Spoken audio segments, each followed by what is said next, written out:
எப்படா இருக்க? வாடா மாப்பிள்ள, நல்லா இருக்கியா? நீ எங்கன்னு ரமணாட்ட கேட்டேன், நாங்க தான் கல்யாணம் தெரியான்னு சொன்னேன். அதே மாதிரி தானே இருக்க. நல்ல வேலைக்கு அன்னைக்கே கூட தொட்டு போயிட்டேன். இல்ல நானும் கல்யாணம் பண்ணி உங்களை மாதிரி இப்படிதான் புறத்து தெரியும்.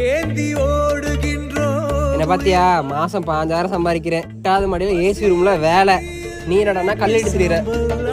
சரி அடுத்த மாசம் கல்யாணம் வச்சிருக்கேன், வந்துரு. வரும்போது இப்பெல்லாம் வந்துடாத, ஏதாவது பேண்ட் எடுத்து எடுத்து மாட்டிட்டு வா. சொல்லுங்கண்ணா. வீட்டில் வச்சிருந்த 5000 காசை காணாம்ப்பா. ஒரு 5000 தானே, ஒரு நாள் சம்பளம் தானே, தொலைஞ்சு போட்டு விடுனே. சரி பாக்குறேன். சரி. சொல்லு மாப்பிள்ள. மாப்பிள்ள எங்கே ஓகே? உன் பொண்டாட்டி தலையில வை. மாப்பிள்ள நீங்க போய் ஏசி ரூம்ல உங்க மேனேஜருக்கு புழுக்க வேலை பாப்பீங்க, இதெல்லாம் எதுக்கு தூக்குறீங்க? அவன் கிடக்குறான். ஏன் மாப்பிள்ள ஒரு நாளைக்கு 5000 சம்பளம் உனக்கு? அது எனக்கு இல்ல, என் மேஸ்திரிக்கு.